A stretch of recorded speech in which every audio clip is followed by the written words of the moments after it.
नमस्कार, कैसे हैं आप सब लोग। स्माइल क्लासेस की अगली सीरीज में आप सभी लोगों का स्वागत है गुड मॉर्निंग के साथ। आइए कक्षा 12 के भूगोल विषय के पेपर नंबर 4 के बारे में आज हम चर्चा करेंगे, जो स्माइल क्लासेस से माध्यमिक शिक्षा बोर्ड के विषय विशेषज्ञों के द्वारा हमें प्राप्त हुआ है। और उस प्रश्न पत्र में 10 सवाल आए हैं। उन 10 सवालों के ऊपर आज हम चर्चा करते हैं।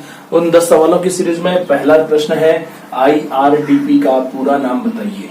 IRDP integrated rural development programme, अगर इंग्लिश में याद करना चाहें इंटीग्रेटेड रूरल डेवलपमेंट प्रोग्राम, और जो कि हिंदी में आसानी से याद हो जाए एकीकृत ग्रामीण विकास कार्यक्रम। याद रखेंगे एकीकृत ग्रामीण विकास कार्यक्रम। प्रश्न नंबर 2 मिला, राज्य में जल संचयन व संरक्षण की 2 परंपरागत विधियों के नाम बताइए। परंपरागत विधियां वो विधियां होगी जो प्राचीन काल से चली आ रही है। हमारे पूर्वज, हमारे से पहले जो लोग इस धरती पर रहते थे, वो इस विधि के द्वारा, इन पुरानी विधियों के द्वारा जल का संरक्षण या संचयन करते थे। तो ये कौन सी विधियां हो सकती है? एक विधि तो खड्डिंग हो सकती है, दूसरी कुंडी हो सकती है, नाडी हो सकती है, कुई हो सकती है, जोहड़ हो सकती है और तालाब हो सकती है, जिनके माध्यम से राजस्थान में जल का संचयन किया जाता है। प्रश्न नंबर 3 मिला, जनसंख्या प्रवास के कितने पक्ष होते हैं? प्रवास के बारे में जब बुक्स की चर्चा करेंगे, तो बुक्स के पाठ की चर्चा करेंगे तो आराम से पूरा डिस्कस करेंगे, लेकिन हमने कक्षा में पढ़ रखा है तो अभी इस प्रश्न के ऊपर चर्चा करते हैं। जनसंख्या प्रवास के कितने पक्ष होते हैं? 5 पक्ष होते हैं। उन 5 में सबसे पहला पक्ष होता है देश पक्ष। देश पक्ष में क्या अध्ययन किया जाता है? किस प्रदेश से दूसरे किस प्रदेश में प्रवास करती है, यानी एक स्थान से दूसरे स्थान पर कहां से कहां जाती है, इसका अध्ययन जब किया जाता है तो वो देश पक्ष के अंतर्गत आता है। दूसरा है काल पक्ष, दीर्घ सामयिक दैनिक प्रवास का अध्ययन, यानी दीर्घ लंबे समय के लिए प्रवास किया जा रहा है, एक स्थान से छोड़कर दूसरे स्थान पर बहुत लंबे समय के जा रहे हैं। या फिर सामयिक, किसी समय विशेष के लिए, जैसे एक दिन हो सकता है, एक महीना हो सकता है, एक साल हो सकता है, एक फिक्स समय जो होता है वो सामयिक में। और दैनिक प्रवास, सुबह जाकर शाम को आ गए, ये दैनिक प्रवास के रूप में कहलाता है। इनका अध्ययन इसमें होता है। इसके बाद कारण पक्ष, कारण कई हो सकते हैं, भौतिक, आर्थिक, सामाजिक, सांस्कृतिक, राजनीतिक कारण। इन कारणों का अध्ययन जब इस प्रवास के अंतर्गत किया जाता है तो ये कारण पक्ष का कहलाता है। इसके बाद संख्या पक्ष, प्रवासियों की संख्या का अध्ययन, कितनी संख्या में प्रवास हो रहा है, कितने लोग, उनकी जो संख्या है, प्रवासियों की जो संख्या होगी वो संख्या पक्ष के अंतर्गत अध्ययन की जाएगी। और उसके बाद आता है स्थिरता पक्ष, स्थायी रूप से बसने वाले प्रवासियों का अध्ययन, स्थायी रूप से एक प्रदेश से दूसरे प्रदेश में कितने लोग बस चुके हैं, वो स्थिरता पक्ष के अंतर्गत उसका अध्ययन होता है। प्रश्न नंबर 4 हमें मिला, सहरिया जनजाति की छोटी बस्तियां एवं गांव क्या कहलाते हैं? तो सहरिया जनजाति की छोटी बस्तियां जो होती है वो कहलाती है सहराना, और जो गांव होते हैं वो कहलाते हैं शहरों। प्रश्न नंबर 5 हमें मिला, विश्व का सबसे व्यस्ततम समुद्री मार्ग कौन सा है? विश्व का सबसे व्यस्ततम समुद्री मार्ग उत्तरी अटलांटिक समुद्री मार्ग, बिल्कुल आसानी से याद रखा जा सकता है। उत्तरी अटलांटिक समुद्री मार्ग जो पश्चिम यूरोपीय देशों को उत्तरी अमेरिका से जोड़ता है। प्रश्न नंबर 6 है, भारत में उष्णकटिबंधीय सदाबहार वन कहां कहां पाए जाते हैं? क्षेत्रों के नाम लिखने हैं। तो पहला होगा उत्तरी पूर्वी भारत का हिमालय के तराई क्षेत्र में, उत्तरी पूर्वी भारत में और हिमालय के तराई क्षेत्र में है। इसका दूसरा विकल्प होगा पश्चिमी घाट के पश्चिमी ढाल में, और तीसरा होगा अंडमान निकोबार द्वीप समूह में। प्रश्न नंबर 7 था, जनांकीय संक्रमण सिद्धांत का क्या उपयोग है? जनांकीय संक्रमण, इस सिद्धांत का प्रयोग किसी क्षेत्र की जनसंख्या के वर्णन व जनसंख्या के भावी अनुमान के लिए लगाया जाता है। भविष्य में जनसंख्या की क्या स्थिति होगी और वर्तमान में उस जनसंख्या की क्या स्थिति, इसका वर्णन करने के लिए जनांकीय संक्रमण सिद्धांत का उपयोग किया जाता है। प्रश्न नंबर 8 है, धात्विक खनिज से क्या अभिप्राय है? बड़ा आसानी से इसका जवाब दिया जा सकता है। ऐसे खनिज जिनसे धातुओं की प्राप्ति हो या फिर धातुओं का निर्माण होता हो, वो सारे के सारे खनिज धात्विक खनिज कहलाते हैं। इसके उदाहरण हो सकते हैं लोहा, तांबा, सोना, चांदी आदि। प्रश्न नंबर 9 हमें मिला, भारत में लिंगानुपात कम होने के कारण बताइए। तो हम सभी जानते हैं भारत में लिंगानुपात कम है, स्त्रियों की संख्या कम है और पुरुषों की संख्या ज्यादा है। क्यों है ये कारण भी हम आसानी से स्पष्ट कर सकते हैं। अगर किताब की लैंग्वेज की अगर बात करें तो पहला कारण हमें मिलता है बालक को प्राथमिकता देना।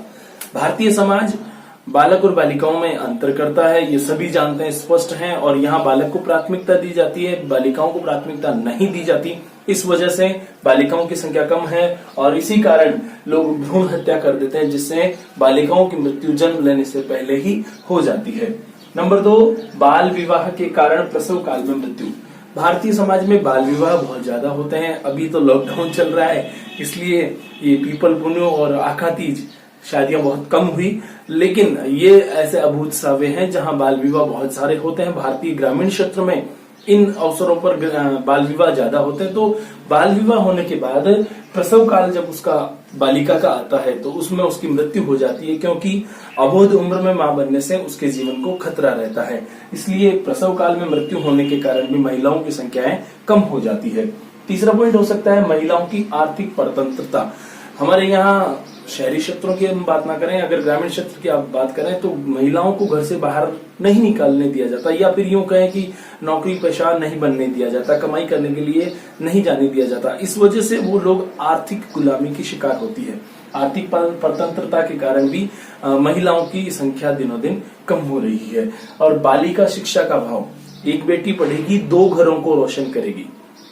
सुना हमने नारा, एक बेटी पढ़ेगी 2 घरों को रोशन करेगी, अपने बीहर को भी और अपने ससुराल को भी। तो इसलिए बालिका शिक्षा जब तक अच्छी नहीं होती तब तक इस समस्या का समाधान नहीं हो पाता। बालिका शिक्षा का अभाव होने के कारण भ्रूण हत्या होती है, या यूं कहें कि लिंगानुपात कम हो रहा है। प्रश्न नंबर 10 है, जैविक व रासायनिक कृषि की तुलना कीजिए। जैविक और रासायनिक कृषि की अगर तुलना की हम बात करें तो एक सारणी के माध्यम से हम स्पष्ट कर सकते हैं इसे। सारणी में अंतर का आधार जैविक कृषि और रासायनिक कृषि, ये कॉलम हम बनाकर स्पष्ट करेंगे। सबसे पहली बात करें कृषि का तरीका। कृषि का तरीका जैविक कृषि में परंपरागत होता है, जो प्राचीन काल से चला आ रहा है, और इसमें जैविक खाद का उपयोग किया जाता है। और अगर हम बात करें रासायनिक कृषि, तो यहाँ रासायनिक खाद का प्रयोग किया जाता है और कीटनाशक दवाइयों के उपयोग से और आधुनिक विधियों से इस खेती को किया जाता है। दूसरे अगर चर्चा करें अंतर के आधार पर, मानव श्रम का क्या उपयोग है, तो जैविक कृषि में मानव श्रम का अधिक उपयोग लिया जाता है, जबकि रासायनिक कृषि में मानव श्रम की अपेक्षा मशीनों पर विशेष बल दिया जाता है। नंबर 3, भूमि पर प्रभाव।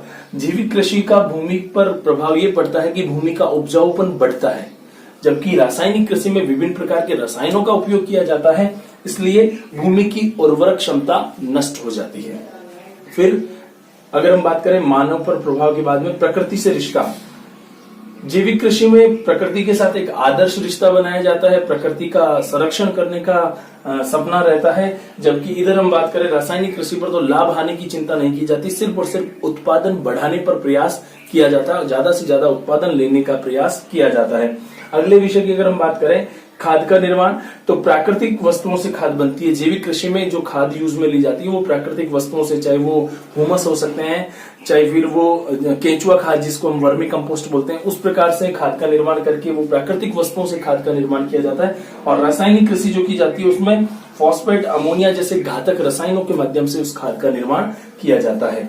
और उसके बाद अगले पॉइंट की बात करें जल की आवश्यकता, तो जैविक कृषि में कम जल की आवश्यकता पड़ती है और उसके साथ साथ भूजल पर इसका प्रभाव नहीं पड़ता। भूमि के अंदर जो जल पाया जाता है उसके ऊपर जैविक कृषि का कोई प्रभाव नहीं होता, जबकि रासायनिक कृषि में अधिक जल की आवश्यकता होती है, प्लस जो रसायनों का उपयोग किया जाता है उससे भूमि के अंदर जो जल है, भूमिगत जल है, उसके ऊपर भी विपरीत प्रभाव पड़ता है। धन्यवाद। अगले पेपर के साथ आप लोगों के बीच में फिर जुड़ेंगे, तब तक के लिए थैंक यू।